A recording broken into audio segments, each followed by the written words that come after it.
All right. Good morning, good afternoon, depending on where you are joining us from. We're here today with the famous Nigel Moore from the Tech Tribe. Hey, That's Nigel, a what's bit going overkill. on? Oh, that's a bit overkill. I always, when someone hams me up on the beginning of a thing, I'm always like, oh, now I've got to try and live up to this reputation I've just been given. Oh well, I tell you, you do a great job living up to that reputation. You've built a wonderful community up, the Tech Tribe. I love it. I'm a proud member and support you. So I think we're here today to talk about this new. When did you write this book, Nigel? 2 years ago, just Okay. 2 and a bit years ago. I was actually looking this week. I hadn't looked at it for a long time and had a look on Amazon, and it was published September 2019. So a Okay. while Okay. ago. If I Awesome. was to write it again now, I'd do it completely differently, I reckon. But anyway, it's Well, out there. I've read it and it lays everything out perfectly. So um, I enjoyed reading it. In fact, I need Good. to brush up on it and read it again. All kind of Good. nuggets in there of good information. Good. What's your favorite part of the book? Oh, good question. I'm going to say, we were just talking about this off air. I'm going to say the value-based pricing in there is probably my favorite part of the book. Admittedly, in my MSP, I didn't get a chance to play with that much. Now, value-based pricing, for those that are listening, is the whole notion, if you're not been exposed to it before, is the whole notion of not pricing based on something like cost plus margin or something like that, but it's based on figuring out the value that you are delivering to your client via a project or an agreement or whatever it happens to be, and coming up with some sort of pricing based on a percentage or the value that you're delivering to the client based on that project. So in an MSP, it can be hardish to roll out value-based pricing across the board, but there's certainly areas where you can use it. And so I'm probably a bigger fan of it because it just presents a newer, different pricing strategy out to MSPs to just bounce around in their head and think about, are there areas where I can use something a little bit slightly different like this, where I might be able to make some more margin in there, as well as deliver my clients some freaking amazing value that they still love inside the process. So I'm gonna pick that chapter as my favorite. Well, And then it's been a while since I've let read the book too, so I've probably forgotten some of the stuff in there as well. I probably need a refresh of the thing. so let's dive in. Do you mind going over and talking about the example that you used with the law firm in the book? I'll have to go read the book again now to remember it. But essentially, from memory, the one that I used was the example of a law firm or a fictitious law firm that and has a couple of partners in the business and a bunch of admin overhead in the business as well. And it was a project based work, so it's not a managed service agreement that the person was using value based pricing on, but essentially they were the whole idea was to go into the law firm and look for efficiencies that can be given with technology. And this law firm, I think, if I remember rightly, I set it up where they were using Office 365 in there, but they weren't using it very well. And so the whole goal was that the MSP had found some horrible inefficiencies in the business, where they had admin team in there doing all sorts of crazy work that could be completely automated by the tools that they already had. And so they went to the partners of the law firm and said, hey, we'll be able to reduce your head count and your price for your administrative team by X number of dollars, which was a considerable amount of money. And this happens all day, every day in firms like professional service firms all around the world, where they're a little bit old and lagging in their adoption and usage of their technology. And so an MSP could easily come in and look at that and go, okay, well, we've got all of these tools that you've got access to, and you've got all of these archaic processes that you're doing in here for admin, where you're sending documents backwards and forwards, and you're doing all of this stuff for sign off and document movement and storage and version control and all that sort of stuff. Let's sit down and come up with a brand new system for you, and we'll teach you and train your staff and everything on how to do it. And as part of that, you're going to free up 2 to 3 staff members. Now you get to choose whether you want to offload those staff members and retrench them and save the money on your bottom line, which would be hundreds of thousands of dollars a year, or you could go and put them into other revenue generating activities in your business or another department that needs some help or whatever it happens to be. But the bottom line is that you're getting a couple of $100,000 worth of dollars back to the bottom line. And so often if you're an MSP, and I used to do this as well, I'd come in and I'd see an opportunity like that. And we'd worked on a number of these in my MSP, and we'd price it based on how much we think it would take us to go and do the project. So we'd go, this is going to take me kind of 15, 20 hours to do the project. So I'm going to tally that up to whatever I think my hourly rate is and add 20% for buffer, and that's my project fee in there, and I'll give them a little scope of works that's attached to it. And the notion of value-based pricing. No, there isn't. That's right. Yeah. That's the traditional way to do it, and that's the way I've done it many years, and that still works, and it will always work. But the notion of value-based pricing is just having a slight tweak to that final price and saying, hey, well, we are actually delivering this business hundreds of thousands of dollars of value here.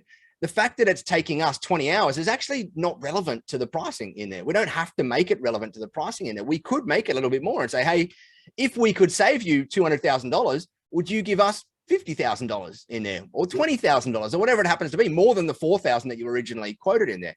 And it can become a fairly compelling argument to go and sell these value-based pricing deals out there to people, because it's still a very, very fair value exchange. Someone like the law firm in that fictitious example is getting $200,000 per year in savings, let's say, or $150,000 per year in savings, and you're charging $50,000 for that. Now, they're breaking even pretty darn quick on that project.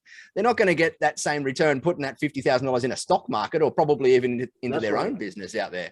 And so it's just it doesn't work in every situation. It doesn't, some areas in the MSP world, it doesn't work at all. The traditional cost plus quoting is very valid and valuable and will be around forever in our industry. But it's just this thing that I encourage MSPs to think about their pricing like this in certain scenarios, where you can go and add some immense amounts of value in there, and you can take a solid margin in return for helping out with those immense amounts of value in there. So it's not you have to do it. It's not a go and look for these things where you're going to go and gouge your client or anything like that. It's just going out and finding a very fair value exchange where you're still delivering 3, 4, 5, 10 times value in return for what you're pulling out of the deal in there, but just pricing it a little bit differently than the old traditional cost plus, or however you might quote your projects at the moment. Yeah, that section really spoke to me. That I would have to agree. That was probably my favorite part of the book as well, because it got me thinking, in my own MSP, that I would really like to, come up, especially on project work, with value-based pricing model. That would be really, really, really excellent. Let's talk about some of the other pricing models. So you talk about traditional and you talk about value-based. What are the traditional models that you see? So in an MSP, we all know the standard pricing that we've all been on for years is either per user, per device, or a hybrid, right? Like when we're talking about our managed service agreement, so the monthly agreements that everybody has. And traditionally, the whole thing started out as per device, because that was the easy thing to bill on back then. But over the years, it's shifted to I would say what I'm seeing now, majority of per user, and that's because of all the SaaS tools and Office 365 and everything has all gone on a per user basis and is built on a per user basis. It just makes sense for an MSP, and it makes sense from a user perspective as well for stuff to be built typically per user. But also I mentioned the hybrid model in there as well. And there's lots of MSPs that I see at the moment really successfully using that hybrid model, where they'll say, okay, well, we quote some of our agreement on a per device or some sort of infrastructure basis, where we'll say, hey, your core infrastructure, your routing, your switching, your Wi-Fi network, and all of that management overhead is X number of dollars per month. Let's say that's $2,000 per month. And then we stack this per user price on top. So your per user for every single user that you've got in your business is $125 or $350. I know there's lots of MSPs out there getting that out there, those crazy amounts like that out there at the moment. And then there's also some MSPs that are doing a 3-layered approach out there, where they're saying, hey, here's your core networking infrastructure stuff. That's a bundled fee, and we're going to cover all of that, and the monitoring, the maintenance, and the proactive work, and the documentation and security management and everything on that. And then here's your per user price. So that scales up and down with your users as you go up and down. And then here's your per device based for all of that other stuff. If you've got a suite of servers or some high-end networking equipment that needs to be covered, and we're billing all of that separately. Now, if you're going to do that kind of 3-layered approach, you've got to make sure that you've got really solid back-end infrastructure to be able to bill that and manage all the logistics around billing that stuff, though, because it can get pretty crazy and tedious.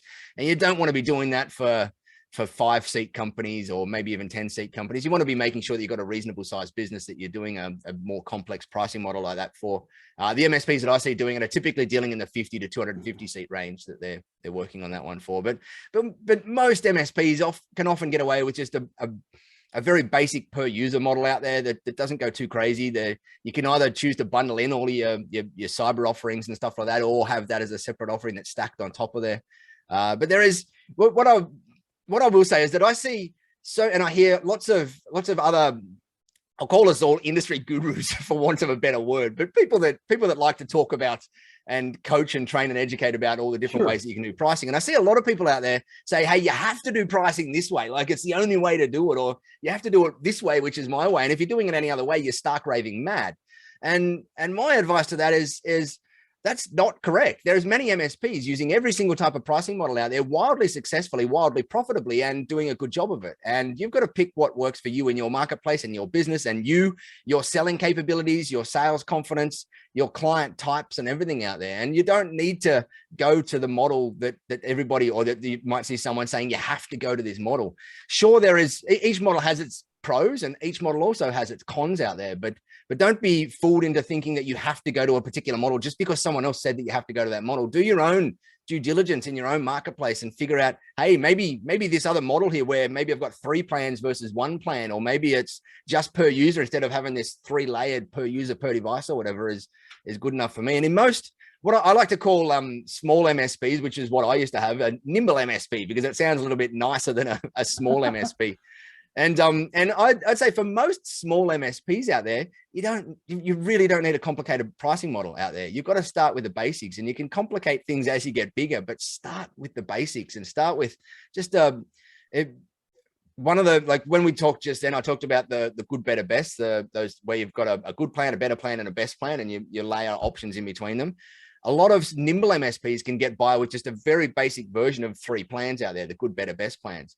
And what inevitably happens then is over time you grow and you mature your MSP and your technology stack and your sales confidence and your processes and everything to the point where you probably will only ever have 2 or 1 plan when you get to that point. But to roll out 1 plan initially and know that it's an awesome plan and it's highly profitable and everything's locked in the back end and all of your tool sets and everything is done is often harder for a smaller MSP than rolling out 3 plans where they can kind of massage and move between them and learn a little bit easier between the plans than rolling out the be all and end all plan out there. So you got the good, better, best plan that you talk about in the book as well. There's some psychology to that as well, right? Heaps. So like you look at most businesses out there that B2C, B2B in all sorts of spaces, like airlines and Uber and pizzas and McDonald's, and everything's got good, better, best, small, medium, large, like business, economy, or cattle, economy, premium, and business and first and whatever. Like this pricing psychology has been studied for many, many, many years. There's an amazing book out there called Monetizing Innovation that one of my friends and one of a fellow MSP, Jamie Warner, put me onto that does dive a little bit deep into that whole pricing psychology between layers of plans and the movement of people between plans. And what inevitably happened in my MSP when I was using that good, better, best psychology or pricing methodology was that our good plan was our entry-level plan that we actually didn't really want people on that much. So it was just like it covered all the basics that they needed back then. We didn't live in the world of cybersecurity like you current MSPs live in now. It was not like I sold my MSP 5 and a bit years ago now. So it was not anywhere near as heated as it is now. And so we had a basic plan, then we had our good plan, and then we had our best plan. And what inevitably happened was the good pricing and the best pricing anchored the middle plan as an awesome option for most people. And so most people gravitated towards that middle plan. And then the buyers that never cared about price, they always went to the top plan. And that top plan was really good at anchoring the price of the middle plan. And what I mean by anchoring the price of the middle plan is when you see pricing in comparison to another price, if you see, say, pricing that's $1,000 for your good plan, $1,500 for your better plan, and $2,000 for your best plan. When you look at when some buyers, I'm not going to say everybody, but when some buyers look at the plans there, they'll go, oh, I probably don't need that $2,000 plan, but that $1,500 one sounds good. But if there was no comparison that was sitting beside it with that $2,000 plan, they'd look at the $1,500 and the $1,000 only, and they go, oh, that $1,500 one is kind of expensive for me. But by having that anchor of the $2,000 plan beside it, it helps make that $1,500 one seem like a little bit better of a deal. And in books like Monetizing Innovation, where they're talking about the psychology behind moving people between different plans out there, they talk about how eyes will move between things and how you can use the different ratios between those prices to push people towards the plan that you want people on the most. And airlines do that, and all sorts of businesses do that out there. And it's it can go pretty darn deep. It's one of those things, though, as I said, that in a nimble MSP, understand the basics of it, but don't go too deep into it, because it's a rabbit hole and a half that you can get stuck into forever out there. But the other thing with good, better, best pricing is, especially in the early stages, is that when you present it to a client, you know what it's like, Scott, that when you go shopping, you love to buy, but you hate to be sold to, right? Like we all love to buy, and we all love to go shopping and go, oh, do I want this model or this model or this model? And so that the good, better, best notion feeds into that as well, where you look at that and you present it to a person and they're like, oh, well, now I get to be in control. I get to be the one that makes this final decision here, versus saying, hey, this is what you need to have. Now, and so that can be helpful as you're going through, especially if you're in the early stages of building up your confidence in the sales process. As you get more mature and more confident in selling MSP plans, it becomes much easier to just sell a single plan and to be able to handle all the objections that come with the single plan, versus trying to give a person 3 options. And so there's lots of different variables that do come into play there, and that sales confidence is really one of them that comes into play in there. When, like, I know in my early years of running an MSP, I was horribly shy and unconfident, and hated the whole notion of selling anything to a client, and never wanted to come across as that slimy used car salesman kind of guy. And so I did whatever I could to buck that trend out there. And if I went and tried to tell my clients at that stage of my journey that, hey, you have to be on this plan here, and it's the only plan for you, I would have struggled. I would have not been able to close deals.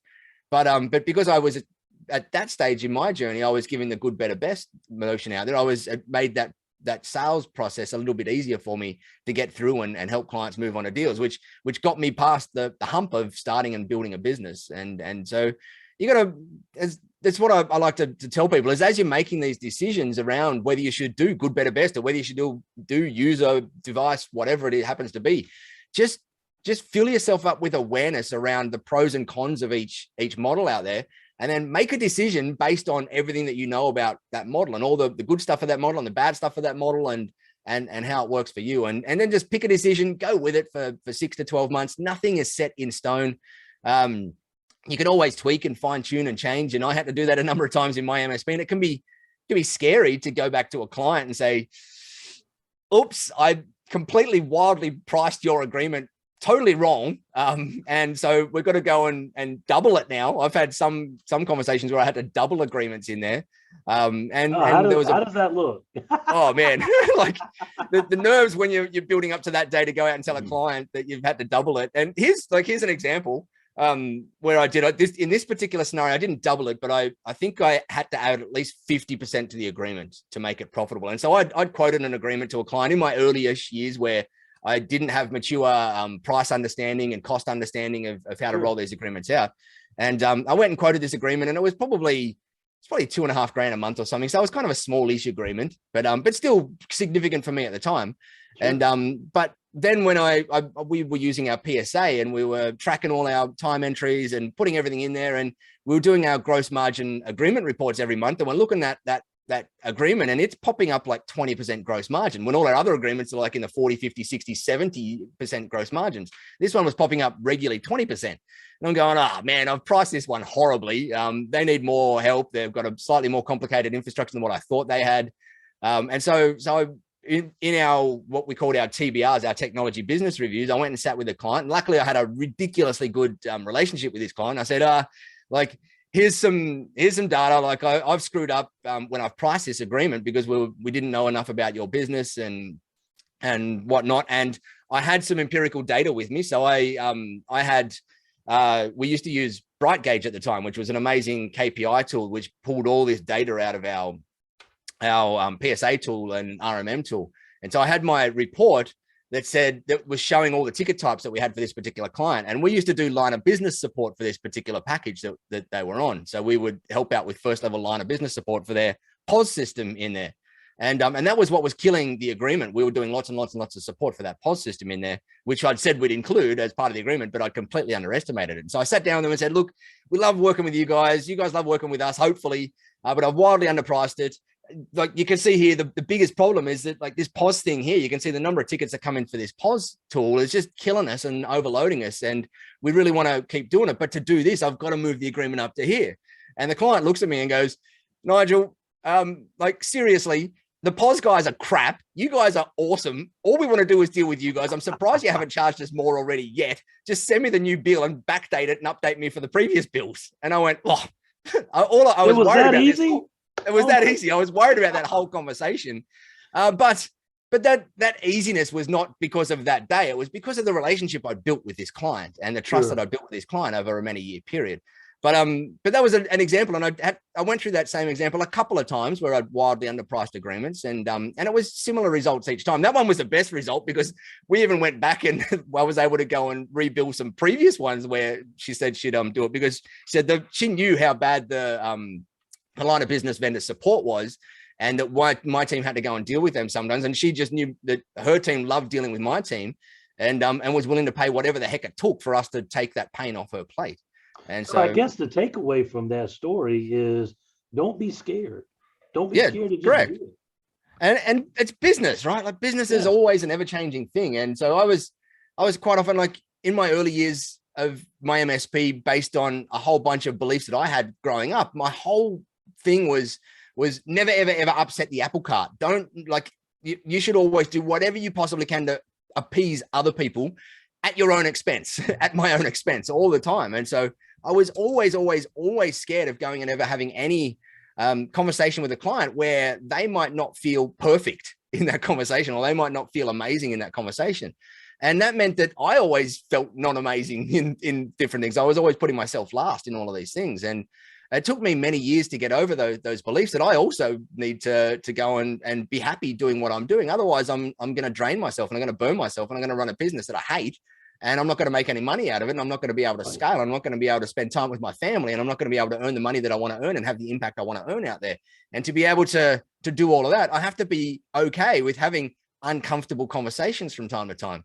And so I had to get good at it. And I had to jump over that scariness factor in there and kind of push towards it. And the first few were horrifying, terrifying, like that one where I was sitting there, like just that last one I was talking about. Even though we had a good relationship, I was still terrified of that conversation because I knew that there's a potential for her to go, oh, this is bad. It's not like price increase and rah, rah, rah. And the reality was I was pushing my views and my beliefs around pricing onto her. And I grew up in a ridiculously poor family. Like I was telling someone the other day that our favorite way to get it one of our favorite things to do as kids was to go to the local rubbish dump with dad and we'd find our toys there and we'd find new things that people had thrown out. And that was how we got a bunch of our stuff. We'd go with dad would throw a few bits of rubbish in the car in this big van that we had.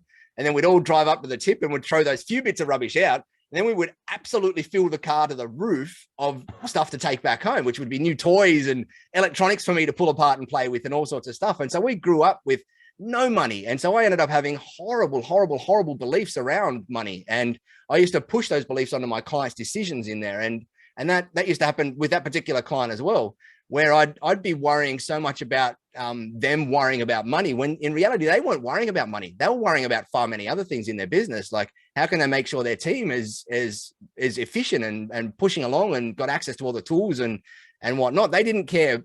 The money was so low on the decision-making process for them. And I didn't realize that at all in my early years. And that's what used to scare me off a lot of those conversations was that I didn't want to have the money conversation with people because it was such a horrible part of my life growing up with no money and no dollars. And when I started my MSP, I was 50 grand in credit card debt, sitting on a dining room table in a horrible little apartment in Sydney, trying to pay my rent from my credit card. And so those beliefs shifted across into how I ran my MSP and the decisions I made on behalf of my clients. And I made some horrible decisions on behalf of my clients, just not understanding that most good businesses out there, good business owners out there, don't look at cost anywhere near as much as they look at other things out there, like total cost of control, total cost of ownership, and those sorts of other variables out there. Wow. Well, I want to take a minute, take a pause, and read some of these questions before I get behind. Oh, where's the questions? Are we in is it in the Facebook? Yeah. I've got to go in here and have a look. How do I do this? Let me see if I can find it. If not, I can send you the link in chat directly to it. Where are we? All right, I just shot it to I you. can see some in here. Sergey, Nigel would be a good rapper. That's awesome. And Terry says he also loved junkyards. We like, it was, I remember one particular day we drove up to the junkyard, and we had my auntie and uncle with us for some reason, and we drove up because they also loved diving through and digging stuff up in junkyards. And so we drove up there and dropped a few little items off. And this day, for whatever reason, was like a bonanza day. Like, we found so much stuff. And so the case in point, one of the things we found was this, I think it was about a 250 or 300 set of National Geographics, you know, the yellow National Geographics, in mint condition. Someone had just taken their bookshelf on the bookshelf into their car, gone to the tip and just dropped it off at the tip. And I looked at it, like, we looked at it and went, holy crap, this is awesome. So that got put in our car. And I think I found a video recorder that looked like it would work. Like, you know, those old video VCR things that you had to push the thing down on top. And that looked like it would work. And I went, oh, maybe I can take this home and fix it. And I ended up fixing it, but we found so much stuff. And we got to the point where the car was so damn full that I was actually lying on the floor with no seatbelt, kind of huddled up underneath one of the seats just to get home from this thing. So yeah, we used to love junkyards, Terry. They were amazing back then. But that's awesome. I could totally relate to that.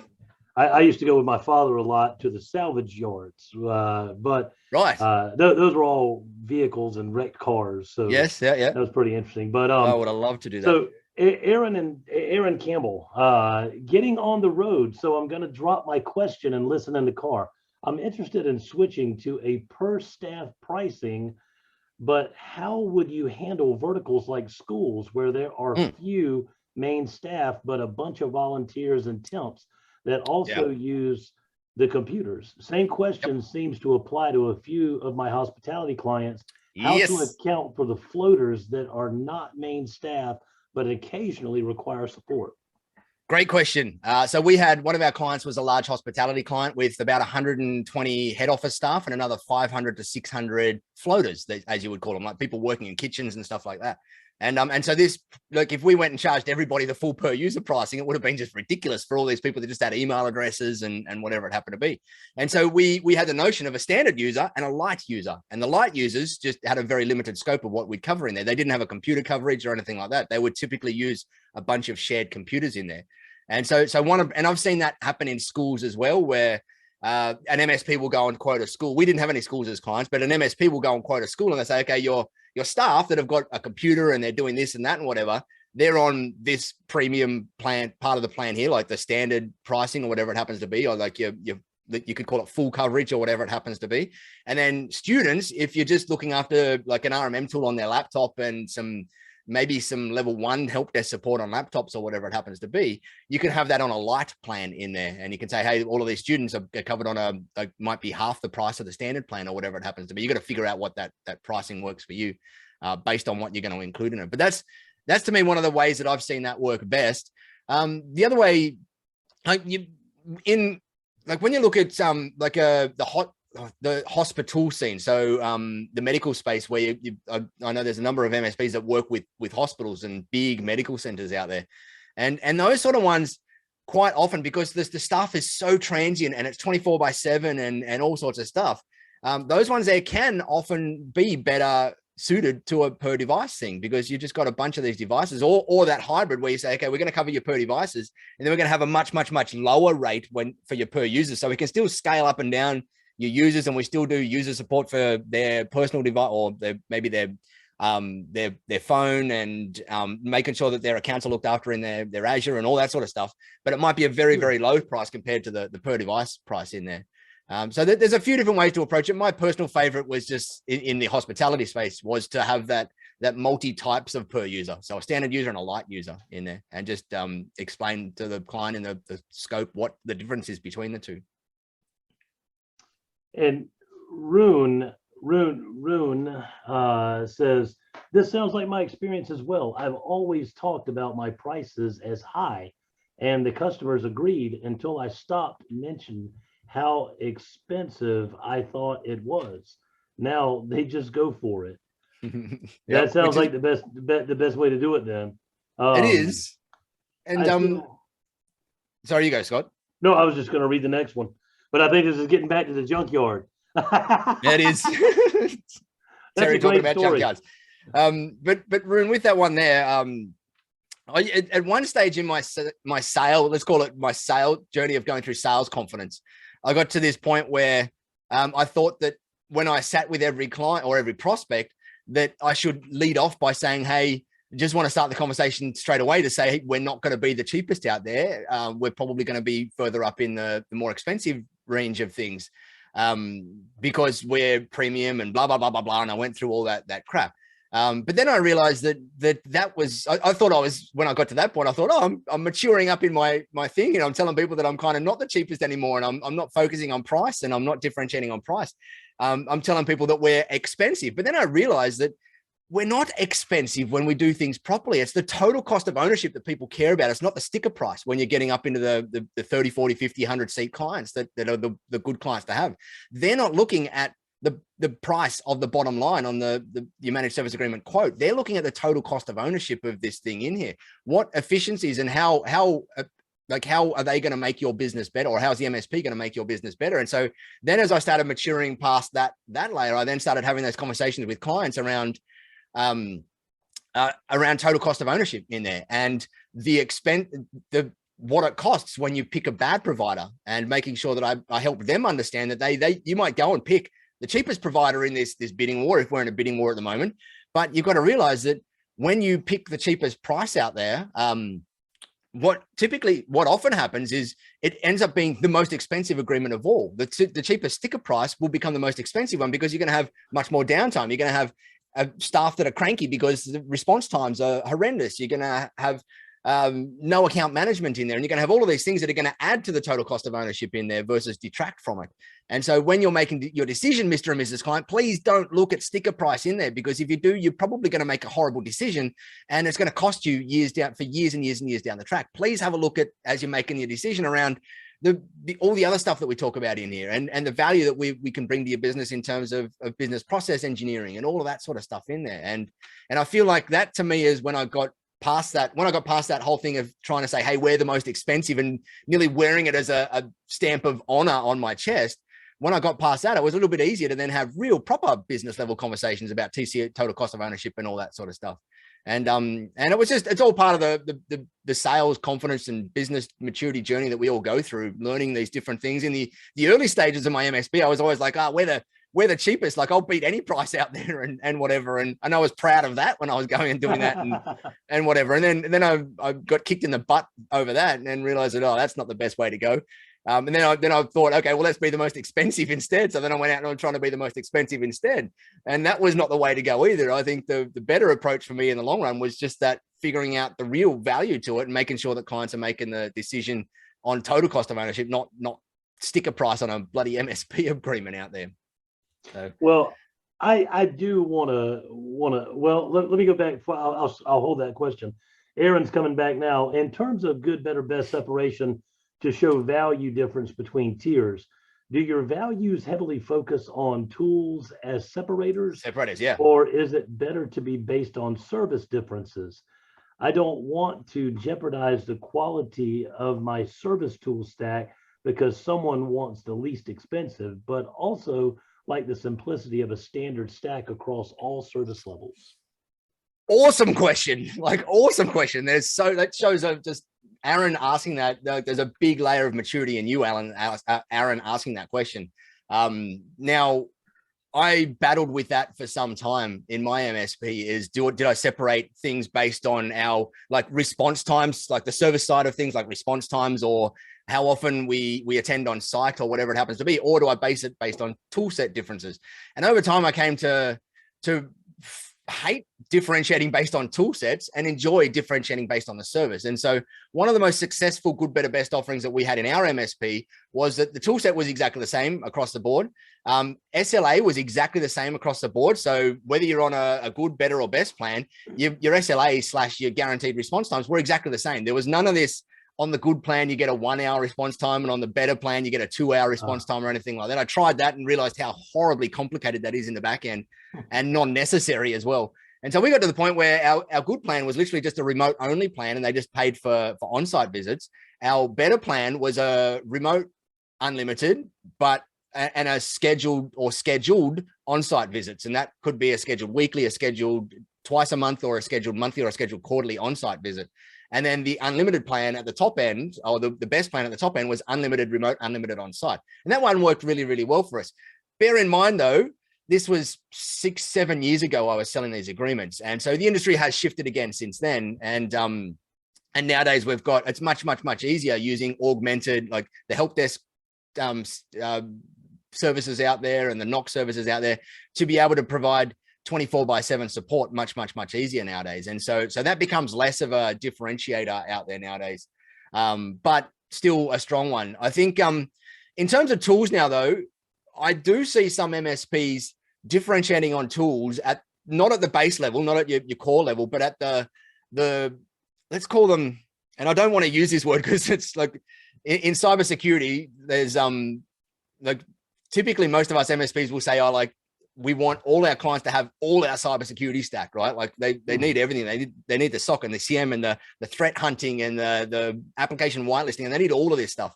But there is in the nimble space, there is some optionality around some of those things in there. And so I see some MSPs out there coming up with their core stack that includes everything they believe every client should have in their tool set, and then having the higher level layers or the advanced layers on top as the optionality in their higher level agreements. And it's a hard line that you got to walk down, especially in the US, because you guys in the US have got this highly litigious arena that you operate in, where if you don't go out and give your clients the entire kit and caboodle and cybersecurity stack, there's potential liability options out there for you as well.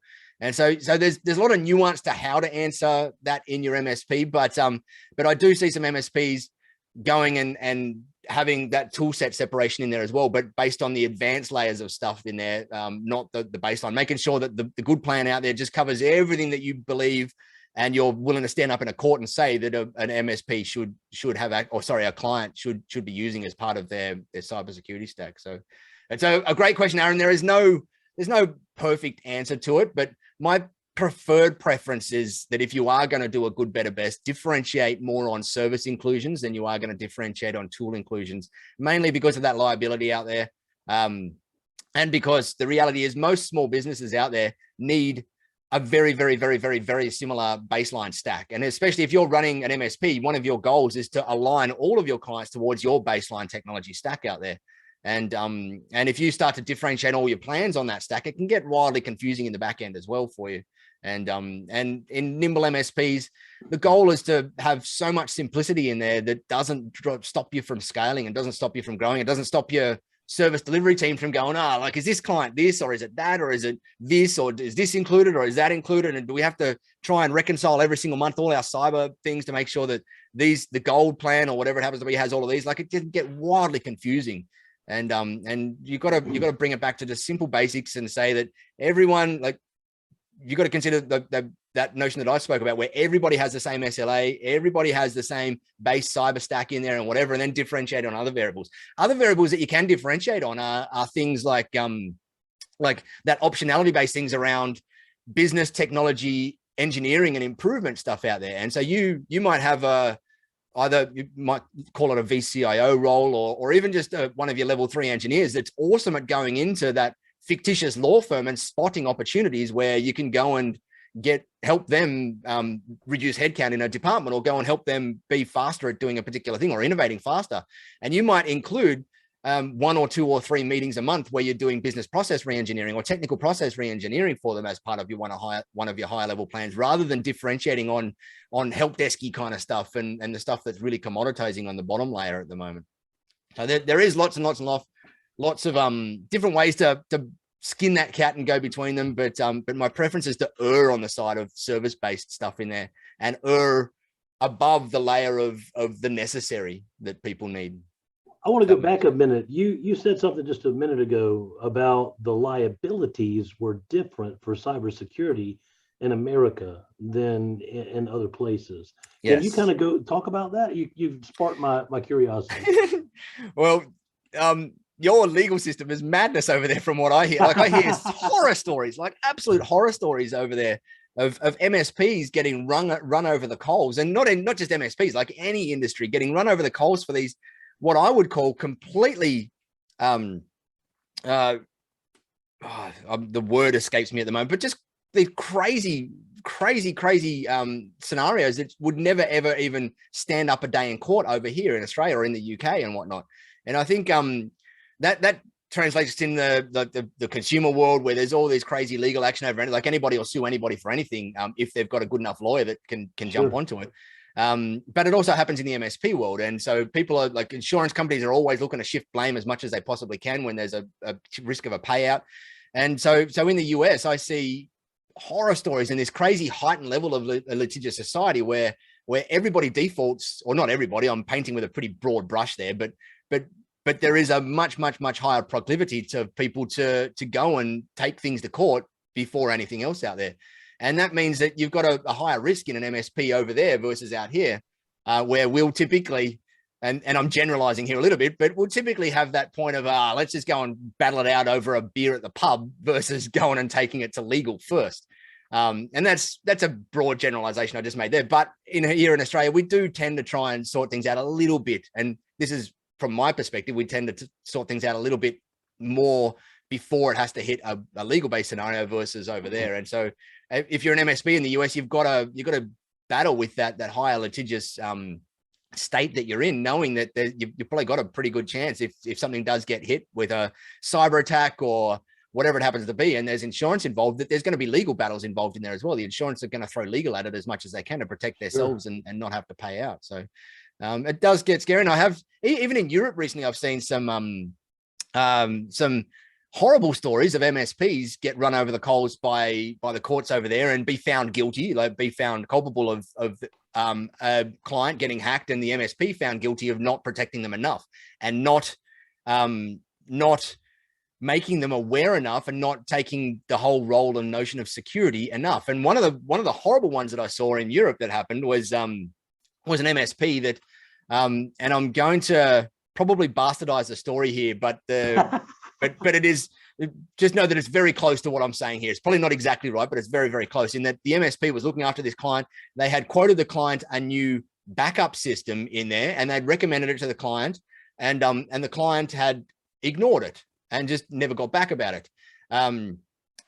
Crap hit the fan, data was lost.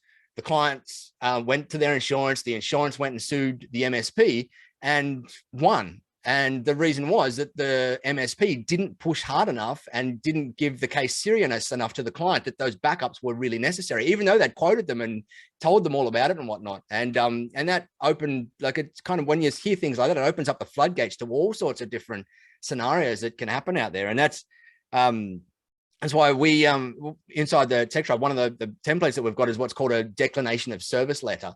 And that's that if you are going out and quoting one of these, like a security thing or a security tool or whatever, and a client's declining it for whatever reason in there, a declination of service letter can, and I'm not going to say will, because it won't help you in every scenario, but it can help you if you do come back to that particular, like a legal battle where you then a lawyer says, well, hey, you didn't do enough. And you can say, hey, well, we actually did sit with the client on this day and this day and this day. And we also got them to sign this letter that's got the risks outlined in, and understanding that like taking the risk off us and putting it across to them, because we tried our darned hardest in there. Now, I've also heard in the US, I haven't heard this anywhere else at the moment, but I've heard in the US that some courts have just completely looked at those declination of service letters and go, this doesn't mean anything. You're still liable and you're still guilty in there, which can be crazy. But by using a declination of service letter or a liability disclaimer template or whatever you call it, can still, like, even if it doesn't limit any of your liability, like has happened in some of those scenarios, at least in some scenarios, it can help the client sit up a little bit more and take notice and be more of a sales tool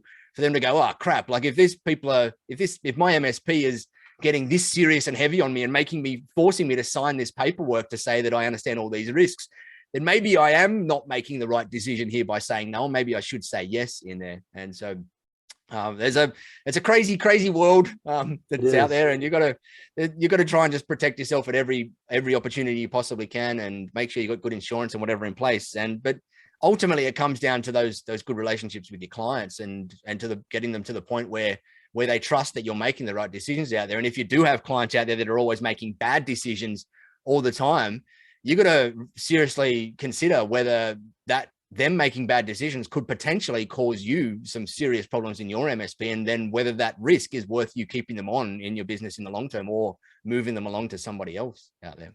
Makes sense. So Matt DeVille Boone said, we want to bundle so many security products into our good plan, but find in the UK, they just don't see the benefit. So would we be better adding products between our packages? So there's a little bit to unpack in that one, and I don't want to call Matt out specifically on this, but I'm going to. So sorry, Matt. But there could be, and I'm not saying it's here with you, Matt, but there could be a lot of the time where I'm sitting with an MSP and I'm going through what to include and whatever, and they're saying, "Oh, my clients won't want that, or it won't work here, or whatever." I often find that the limiting beliefs around that are not based in reality from the client specifically telling them. It's based in their pricing and their understanding themselves, and coming back from that whole limiting beliefs that I used to have around money and total cost of ownership and stuff in a business. So my first point whenever I'm talking to anybody in any jurisdiction in the UK, Australia, or wherever, where they're saying, "Oh, that won't work in my market," is please dig into that and make sure that that's absolute truth. And 99.9% of the time where I dig deeper into that particular thing, it's not absolute truth in there. They've made the judgment call on behalf of their client, not with their client. And so I don't know whether that's your scenario, Matt, and I'm sorry if I'm kind of calling you out there on it, but then it certainly might not be. But as the second part of it is, as I said before, of course you can go and add those tool sets between things and let clients self-pick between them. You've just got to weigh up that potential risk in there, that if you're not offering the higher level stuff that perhaps a court might see as required, if you ever get to that point in there, that you might have some risk in your business. So you kind of got to be careful around that. Matt's saying, yes, I agree. I think the mindset might be his mindset, which as I said, 99.9% of the time it is, because I battled with it all the time as well. And I was making these decisions on behalf of my clients. And part of it was my mindset around pricing and all of that sort of stuff. But also the other part of it, and probably the bigger part of it, was my confidence around the sales process. I was not a good sales rep for many, many, many years in there. And I always hated the notion of sales, and always thought that if I become a good sales rep, then I just bundle myself in this same bucket that used car salesmen bundle themselves into. And I didn't want that. But what I realized after a few too many years was that by me doing that was doing a disservice to my clients. I was literally causing them problems by having that belief. And I eventually came around to the point where when I'm selling to my clients, like the belief that I have now is when I'm selling to my clients, I am helping them. I'm doing, like, I'm saving their business here. I'm doing a high level service. I'm doing the exact opposite of a disservice to them here by selling them what I believe and what I have worked really hard to go and build is an amazing offering that's going to support and look after their business and protect their business and whatnot. And by not selling the top level stuff in there, I'm really doing them a disservice and opening up their business to potential liability and attack and failure and all sorts of stuff in it. And so the more I went through that process of being much more confident in my sales ability and my confidence in what I was selling, the far easier it was for those conversations to happen and never ever get to the point where clients are going, "Oh, I can't afford it," and whatever, because I got good at making clients understand the total costs of not having things. And so when we talk about total costs of ownership, it's not just total cost of ownership of having something like a backup system or whatever it is. It's also the total cost of not having something and the potential cost of not having something in place. And the more I got comfortable having that conversation with clients around how much this will cost you to not have it in place, the far easier that whole process became. And sure, we all go through stages of maturity that we're all going to be at different levels of how good or how confident we feel in doing that. But the more you do it, the better you get at it. And every single time you sit with a client and you have that conversation, the more objections get thrown at you, and you get used to those objections, and you get used to, like, it becomes kind of muscle memory of how to deal with those objections. And when clients see that, when you're in when you're in a scenario and you're talking about this, a bit too expensive and blah, blah, blah, and you come back with these really confident approaches that not only talks about that whole cost of ownership or cost of not having it or whatever, but does it in a way where the person on the other end actually learns a little bit. Like they go, oh crap, this guy's actually helping me understand how to make decisions better. Then they look at you as not only the person trying to sell you stuff, but the trust factor goes up 10 levels in there. And it becomes that person goes, oh, I could probably learn a little bit from this guy about how to run my business. Like he's teaching me how to make better decisions here. I've probably made some horrible decisions, and now he's just opened my eyes up to a different way to make decisions around technology and around my business and around pricing and packaging and all that sort of stuff. And that happens with time. The more you go into it, the more you will be seen in your client's eyes as that authority around that space in there. And that's really where you want to get to. And Matt says, yes, the reason I haven't increased prices in 10 years, I've been there, done that. I even got to the point in my MSP, embarrassingly enough, that I didn't even bill my clients for 6 months. Like I literally didn't send invoices. And this was in the early stages. And because I hated invoicing at the time, and I felt I nearly felt like I didn't deserve to have my clients. Like I had horrible self-esteem issues. And I felt like I nearly didn't deserve to have my clients. So 6 months went by and I just didn't invoice. And I had all these invoices stacking up and all these, I used to track my hours back then. This is in 2007. And I used to track my hours in Excel, and then I'd go and manually type them into MyOb, which is our accounting package, and go and send invoices from there. And I had all of these spreadsheets full of all my hours for months and months and months, where I didn't bill them, including hardware labor. Like I racked up credit card bills, like hardware, like product resale. And so I completely get it, Matt, going through that whole notion of not being confident or ready or whatever to increase pricing. I was down in the dirty, dark, deep depths of that. But then I got to this point where like I was burnt out. I didn't enjoy my business anymore, and I didn't enjoy I didn't enjoy running it. It was kind of this burden, and I ended up going through a really, really, really dark time. And I've shared that in a couple of other areas. I think I actually shared the keynote where I talked about it in your group, Scott. Yeah. Where I went through that whole kind of burnout and horrible mental health period of my life. And a lot of it was caused by that. The really roots of it was that caused by undervaluing myself out there. And by undervaluing myself, I was undervaluing my pricing. I was undervaluing everything. And that was all this crazy spiral and tornado that all worked together to just cause me immense pain and grief. And it meant that I couldn't grow my business the way I wanted it to. And I wasn't sustainable. And I wasn't able to bring on staff to help me out and whatever. And so I get it, Matt. It's tough to go through. My encouragement to you, Matt, is if you haven't done it in 10 years, just try something in the next month with one client. Just say, hey, Mr. and Mrs. Client, like I'm gonna, like, I've been the worst friend possible because I've been looking after you guys like crazy, but I haven't been looking after myself. And so if I stay on the same path that I'm on right now, I'm going to go out of business, and I'm not going to be able to be here to support you tomorrow because I literally haven't increased prices in 10 years and I've neglected all that back end business side of the business just to make sure I'm looking after you guys. And so unfortunately, like, I've got to now go and put a little price increase in here just to try and keep up with all the inflation, at least. Like inflation is running at a crazy amount at the moment. And so my encouragement is just go out and start with the basics and start getting a few things up. And if you haven't increased your prices in 10 years, Matt, and you've got clients that love you, no one's going to bat an eyelid. I don't know about you, Scott. You speak to a lot of MSPs, and I speak to a lot.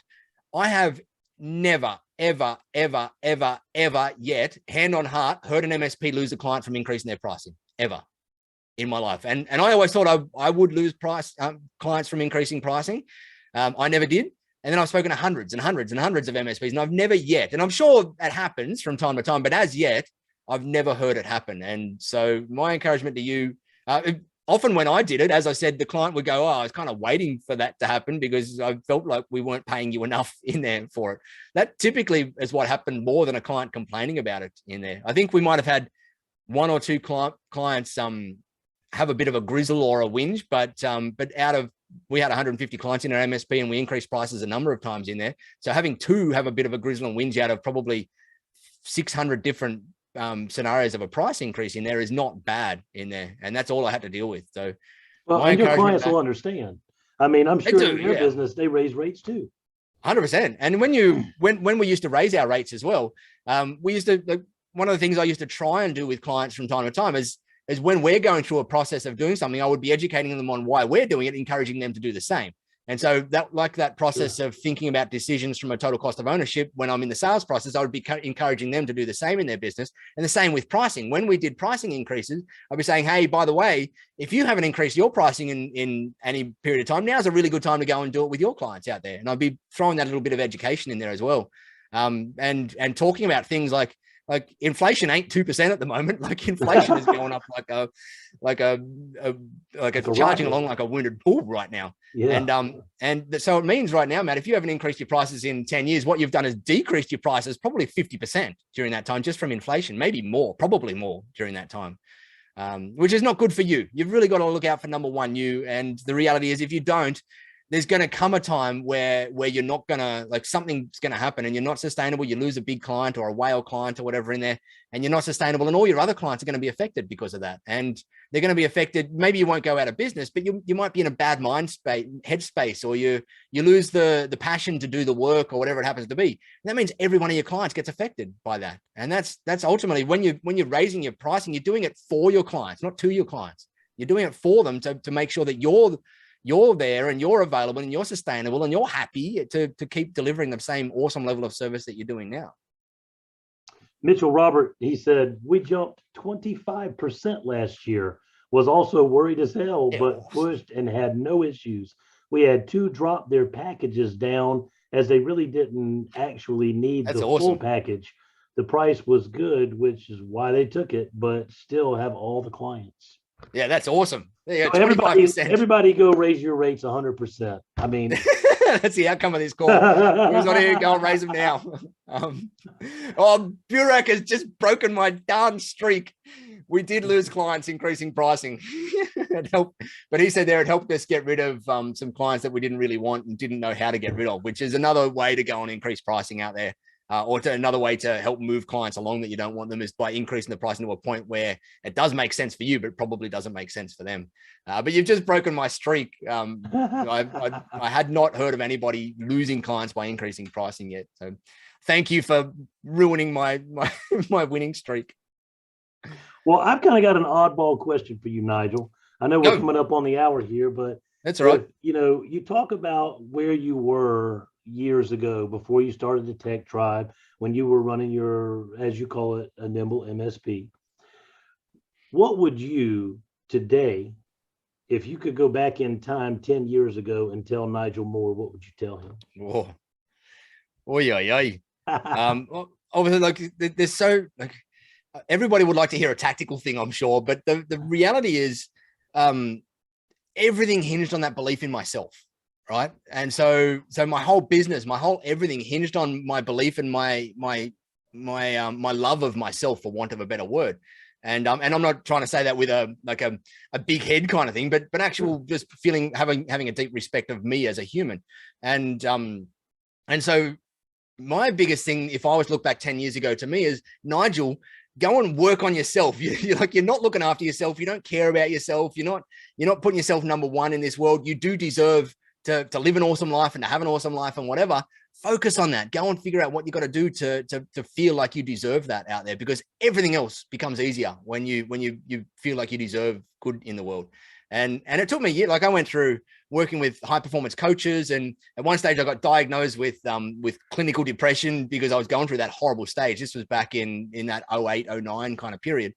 And so I then had to work on myself. And when I got diagnosed with that depression, the doctors gave me some pills, and I think I took them for 1 day or 2 days, and I went, screw this, like, you got to deal with this yourself. So I threw them in the bin, and then just went through this process of just working on myself and my habits and my beliefs about myself. And I hired a high performance coach that kind of dug into my mindset and helped me figure out all the crazy good stuff and all the crazy bad stuff, and where a lot of these beliefs had come from and what they were.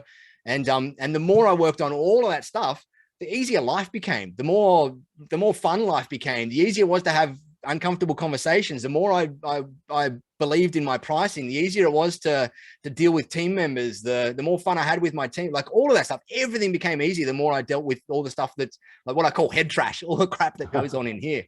And so I know everybody probably wants a a tactical answer of go and put all your money in Bitcoin or whatever, Nigel, 10 years ago. But the reality is that everything starts within here. Everything starts with a clear, solid, happy mindset. And if you're not in a place where you're loving the world and loving your life and having fun and believing in yourself and believing in the mission that you're on and whatnot, don't stay on that path for long. Like it goes downhill, and it goes downhill to the point where you can have some horrible thoughts. And I've lost some friends to mental health issues, and it's not fun. And so to me, if you do have some challenges in your business and you're struggling with pricing increases or sales confidence or anything like that, and you feel it's a personal inner belief thing, get some help. Go out there and talk to some people about it. And there is so much awesome, amazing, available help out there around therapy and mindset coaching and whatever you want it to be out there, to help people, even peer groups and mastermind groups and being around awesome people that can really help you dig into your beliefs and rewire them. And I've learned over the years that the whole neuroplasticity, our brains are not set in stone. Our beliefs are not set in stone. Our personality is not set in stone. The whole lot can be rewired in here. And over the last 10 years, since I kind of learned all of that, I've been very intentional about rewiring myself. I'm a completely different human to what I was 10 years ago. And I'm a believer that most people can do that. Sure, please don't discount the fact that there's people out there that absolutely do suffer with horrible levels of depression or whatever it happens to be that's chemically based and all sorts of stuff. But there's also this other and those, like, they absolutely need high levels of professional help and all sorts of stuff to deal with that. And it's horrible to see. As I said, I've lost some friends to it. But there's also that other cohort of us that are out there that's just the world around us and the world that we live in our beliefs have sent us into that world, and we don't need to be there. We can pull ourselves out and we can move along and push along and find that awesomeness that's in us and the awesomeness in the world and the fun that we're having out there and make the changes. And for years, I was kind of down that rabbit hole, not realizing there was any other way out. I'd normalized pain and I'd normalized suffering and I'd normalized the horrible life because I thought that was it for me. Like I'd normalized all these things, and they were waking up every day with my whole body in a state of feeling pain for the day was normal to me. For years. I just normal, and I numbed it with drinking and drugs and all sorts of stupidness, and ended up in emergency rooms from overdosing on things because I'd kind of pushed it to the limits because I was trying to get rid of all of the what's the word I'm looking for? Trying to numb the pain that I was in. And it can happen. The MSP world is very susceptible to it because we're typically introverts at heart, and I'm like, you might not see it now on a camera like this, but I am wildly introverted. Like, put me in a room and I'm happy sitting in the corner, like talking to myself. But in our industry is very, very, very that we default to introversion, and that means we don't often talk to people about emotions or feelings or where we're at or how we're going and stuff like that. And because the MSP industry is often a very unrewarding industry because we're dealing with fires and challenges, and often we're dealing with angry clients if things are down, we don't feel the rewards, and the reward part of our brain doesn't get hit and lit up as much as what it does in some other industries. And so you've got to be very careful in our industry to make sure that you are keeping a close eye on old noggin up here to make sure that you're keeping a good headspace. Yeah, your mental health. It's a crazy challenging thing. So, well, we all want to take care of our business and do everything we can, but the business isn't everything. You've got to take care of yourself, before you can even, you can try to run a business without taking care of yourself, but good luck with that. It's going to be very difficult. So, it does. It sends you down that horrible rabbit hole, and I completely get it though, because there's certain stages in the business where you're in that feast or famine, like you're in I have to work, and I have to work ridiculously hard, because if I don't, I'm not even going to be able to eat. Like I'm at that lowest layer here. And like in my MSP for a couple of years, I was in that stage, and I just had to do whatever the heck I could to eat. And I didn't even have I couldn't even think about going and enjoying life. I couldn't think about going, like, I love surfing and going to the beach, but there was years where the notion of going for a surf and just spending 40 minutes out in the ocean for myself was horrible to me, because it felt that I was I was not investing the time into my business to go and pay for my food in there. And Right. and so I get it. When you're in that mode, it is hard to poke your head out, but you gotta, that's when you got to get good people around you and be in peer groups where you're all kind of sharing your stories and knowing that you're not alone. Because if you're doing that part of the journey alone, it's incredibly scary and incredibly dangerous in there. And you gotta make sure that you've got a good group of people around you. And that's one of the reasons we got the Tech Tribe, and you guys have got ITBOG, where you got great groups of people that can lean on each other out there to go and help people through the journey and help others through the journey. And stand shoulder to shoulder as we go through this crazy world of running an MSP and growing an MSP and ultimately, hopefully, exiting an MSP out there. That's the end game. It is. I think you had told me before, you mentioned just a minute ago about surfing. Didn't you tell me before that you live on the ocean? I do. Outside these windows here is one of Australia's, or I call it one of Australia's most amazing surf breaks. And so that's not going off today. If I open the curtain there, it's all messy chop. Sure. But yeah, I love a good surf. Like, to me, salt water is my therapy out there. And I get out in salt water and I can have a horrible day, which still happens in the Tech Tribe, where everything goes wrong and crap hits the fan and I'm going, like kind of exhausted from dealing with all the craziness of today. You get out in the ocean and 5 minutes in the ocean wipes it all away for me. And I think we've all got our different therapy. For those of you that live in the snow, it might be jumping out and doing 5 minutes on a snowboard or skis or whatever it happens to be, or diving into an ice cold bath, or there's so many different things out there. And for me, surfing is one of my therapy. I love it. I live on the ocean because of it. And we've all got to have those things. And if I was to tell Nigel 10 years ago, like to go back and talk to that 10 year ago Nigel, I'd say, Nigel, don't not find the time to surf. Like, do it. Go out and do those things that top you up, because you're going to need it to get through this crazy pain you're in without having those horrible thoughts you were having in it. So go out and top yourself up with whatever the heck you've got to do. Like, don't matter if you're not going to, like, you'll find a way to eat. There's always going to be a way to eat. Get out there and get that top up of whatever gives you your energy back in there. If it's sitting down with a group of friends from time to time at the pub, do that. If it's going out for a surf by yourself, do that. If it's going for a walk in the forest, do that, whatever it happens to be. For me, nature is an incredible enhancer to my mental health. And so whenever I'm going through a challenging time or whatever, you go out and spend some time on the ocean, walking on the beach, through a forest, whatever it happens to be. I don't think you can come away from one of those things not feeling in a better place. It's very rare. Like, you just, that the whole notion of nature and seeing trees and not having a phone or whatever on you and not dealing with your phone, just walking and taking it all in is incredibly nurturing. Well, I don't know. I would love to surf, but I've never actually gotten on a surfboard. I Haven't used to skate. I was a skater back when I was a kid. Oh, you pick it up. Yeah, but I broke my arm 3 times on a skateboard, and recently, like 3 years ago, I broke my arm again on a skateboard. Oh, yeah. We never learn, do we? I nearly broke my hand about 1.5 years ago on a skateboard, stupidly. So I get it. Well, if you translate to surfing, when you fall off a surfboard, you're not falling onto concrete. So so you do need to take it up. Come out here one day and we'll go out for a surf out the front. And that sounds awesome. When you fall off, although in saying that, I have had some horrible bloody injuries from surfing. I've had the board whack me in the head a few times. I've had the fin chop me on the ankle and make a hole in my ankle. I've had a few different crazy things from surfing out there. When you get pummeled by a big wave and you get smacked into the ground 2 meters down. So what's the water temperature right now?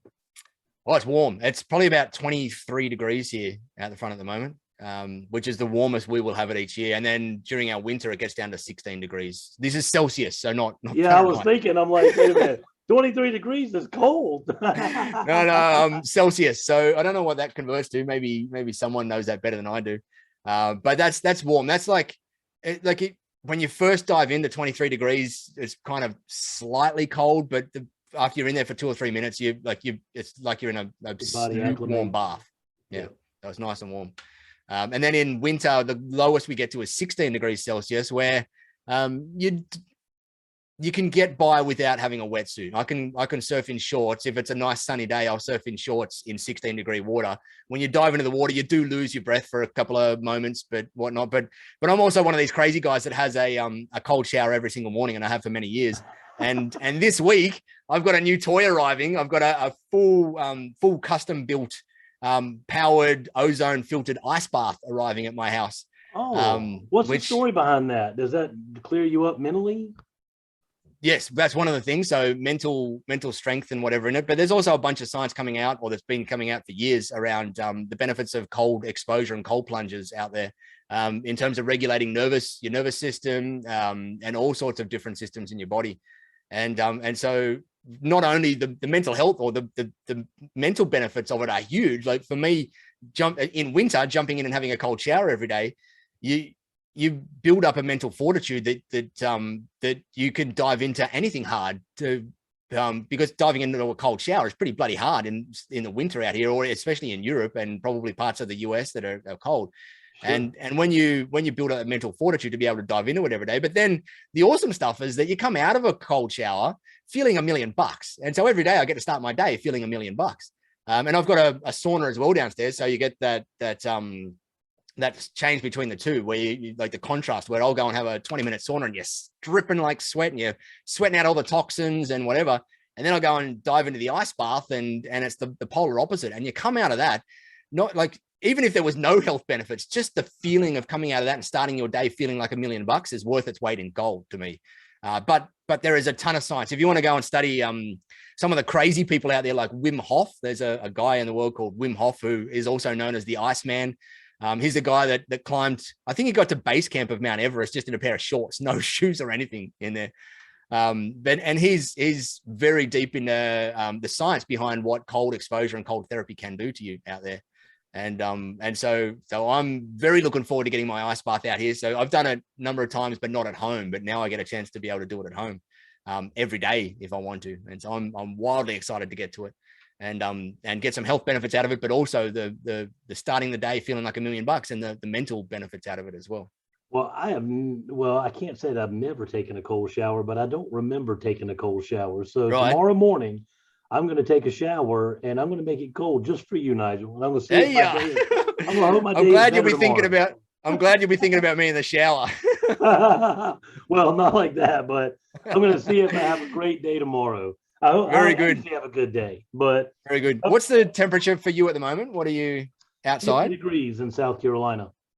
Right. So what's 50 F2C is 10 degrees Celsius. Right. So that's going to be a very cold shower for you. So I would have don't have a hot shower to start off with, have a warmish shower, like the coolest you can make it, but still comfortable in your first one. And then at the end of it, swap it to complete cold whilst you're underneath it. Don't step out and whatever, but swap it to complete cold while you're underneath it and just let it wash over you. You'll probably lose your breath in 10 degrees. If it's 10 degrees outside, you'll lose your breath pretty quickly. But the whole thing is to focus on your breathing as you're going into it. And the first 20, 30 seconds will be nearly unbearable for you.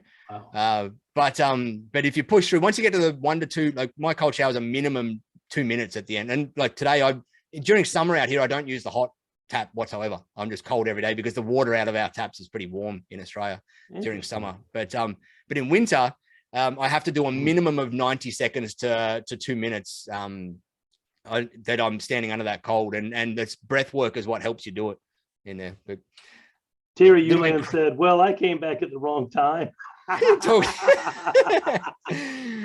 Yeah, we went all the way from MSP pricing to how we're going to shower.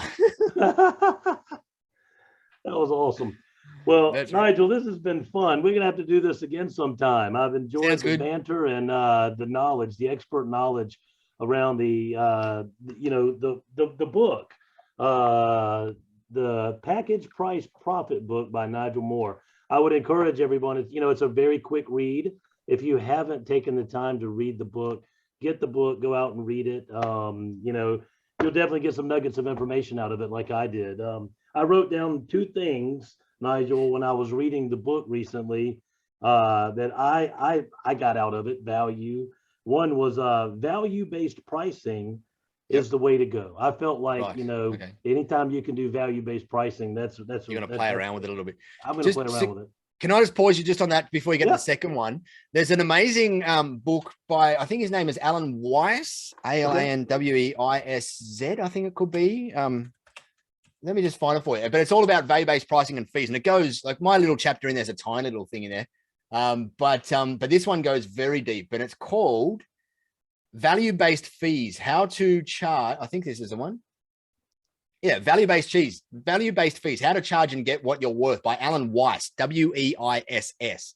And so if you're interested in diving much deeper down that value-based pricing rabbit hole, go and grab a copy of that book. And it's designed for consultants in many industries, like IT, business consulting, accountants, lawyers, whatever it happens to be. Well, the example in the book really opens up your eyes, because I know when I'm given a quote, my main goal is, okay, I want to feed the client with the information that they want, they're requesting of me. I want to give them a good price, and I want to, I want to make sure that they, I give them a price that's low enough that they don't think that, hey, I'm trying to rip them off or something like that. So, it makes a lot of sense when you can show the value up front. If you approach it differently, it's not all black and white. You got to have, so many times I feel like we have tunnel vision when we're coming up with quotes and things, and that's not really the only way you can do it. There's other ways just like that. So that was something that I found big. But another thing that I wrote down, you had a quote and I really liked it. I wrote it down. Done is better than perfect. One of my mentors, Taki Moore, no relation to me, but I learned a lot of stuff from him many years ago. He drilled that, kicked that into me like crazy. Done is better than perfect, because I am like probably most MSP owners, the world's worst perfectionist out there, where you're always trying to get, especially in my MSP pricing, I was always trying to find the perfect model, and I would not roll anything out until I found the perfect model. And in the tech tribe and any business that I'm in, I'm always trying to do things perfect by my nature. And then some mentors started kicking that done is better than perfect mantra into my head, or as I like to say now, rough is enough. And so now I won't, I still aim for super high quality, but there's this law of the point of diminishing returns, where you get to a point where you've made something that's good enough now that any further perfection on there is not going to give any higher impact to your client or to you in there. And so you got to get to that point. You got to find that point. And typically 99.999246% of the time, every MSP out there is trying to chase that perfection far too much. And so done is better than perfect. I had it written on a post-it note on my screen for many years, on my monitor, taped to my monitor for many years, to just make sure that whenever I'm making any decisions or doing anything, that I was pulling myself back a little bit from trying to get to perfect. Instead of trying to get to 100%, I now try and get to 98%. And there's a big difference between 98% and 100% out there. And if you look at building up, if I use an example of building up your packaging and pricing or whatever, you might take 5 hours to build, or let's say 10 hours to build a set of plans that you're comfortable with and you're happy with, or whatever, that you think are okay. But then you go, I could make it better. But then you go and spend another 10 hours just making that last tiny little bit extra better that has no ROI or impact in there, when you could have just got by with the first 10 hours in there. That second set of 10 hours only adds a kind of minor percent in there. And so that done is better than perfect, or rough is enough out there is a mantra that I have to keep kicking into myself all day, every day out there. Not because I don't want to deliver high quality stuff. I still deliver high quality stuff, but I don't deliver perfect stuff, because if I try to deliver perfect stuff all day, every day, it's not sustainable in a business. You just can't do it. It's not possible. Unless you charge 4 times what you charge out there. And as that comes back to that whole pricing conversation of charging more than what you're worth. So done is better than perfect. Get pricing things out there. And with your pricing, because let's swing all the way back to pricing, because that's where we started this conversation before we went to showers, is with your pricing, you're going to learn far more about the pricing models that work and don't work and the complexities and everything from real world feedback than you ever are of sitting down in front of Excel and trying to figure it out to be perfect yourself. So get it out there, get it with some clients, learn what's working, learn what's not working, tweak as you go, be okay with those conversations where you got to tweak things, talk to client. Like in my early, when I was first rolling out a couple of managed service agreements, I used to call them experiments with clients. So I had that kind of gave me an invitation to change pretty easily, because we're just doing an experiment here. There's nothing set in stone. We're just doing an experiment with you guys. And if you even now in the tech tribe, we label a lot of our projects as experiments, because it gives us that scope and that flexibility to move around without saying, hey, this thing's set in stone in there. And so perhaps as you go on and doing your pricing and your next layer of your pricing, just label it as an experiment. And even if you don't say an experiment to your clients, at least say it internally and just say, hey, this is our experiment of our latest version of our pricing, because it allows you that flexibility, and it opens it up so that you feel more comfortable about moving and changing a little bit more in there. Well, I want to go over one last thing with you, Nigel, Sure. and then I'll let you run for the day. Because I know it's morning and it's evening for me, so we're on total opposite ends here. But if we've got a lot of members here who maybe had not heard of the Tech Tribe before, what can you tell those members who are unfamiliar with the Tech Tribe? Go ahead and give me your elevator pitch about the Tech Tribe. I don't even have an elevator pitch for the Tech Tribe, because we've never. Just go do it. I talk about doing all this sales confidence and all of this stuff. And actually we don't promote the Tech Tribe hardly at all anywhere. We will be this year, but most of the people that join the Tech Tribe at the moment, we get a couple of hundred people join the Tech Tribe each month, and it's all from word of mouth referrals, which is awesome. But the Tech Tribe is essentially, it's a program or a community / program for MSPs that we fill up our portal with all sorts of different things that help MSPs better run and grow their business. So we've got training on how to run technology business reviews in there. We've got marketing training. We deliver marketing packs every month that have social media posts and blog posts. And we have this amazing communities, much like yours, Scott, of about 6,000 MSPs and their team in there, where there's conversations happening all day, every day about all the craziness and fun that goes along with running an MSP. And we have something like 150 perks from MSP vendors in there that are discounts or bonuses or whatever to different pieces of software out there. But the majority of our majority of people join the Tech Tribe to get access to the tribal library, which has got about 150 different resources and templates and training and tools and stuff to help someone go and run an MSP out there. And so we just for me, I just create all the tools that I feel could help MSPs, or that I know can help MSPs run a better business, because for the MSPs out there that don't have the time to go and create those tools themselves. And we've got about 2,800 MSPs in there now.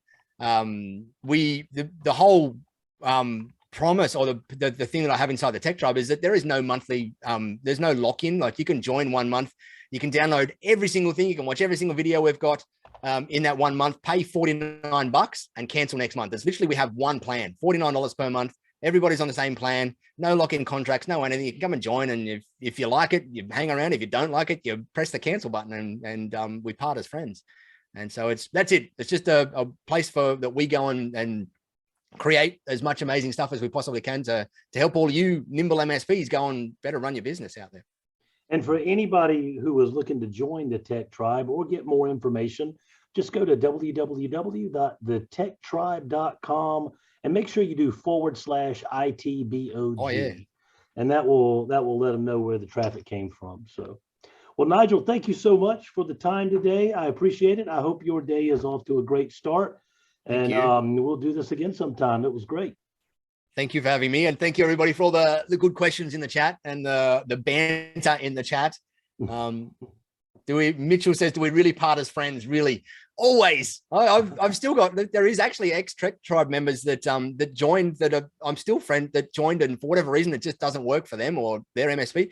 I don't care if people are a member or not. I'll be friends with anybody out there. So we can part as friends. I'm a nice guy most of the time. Absolutely. Yeah. Well, we will part as friends right now. All right. Thank you. Sounds good. Thanks, everybody. See ya. Thanks, Scott. Bye-bye.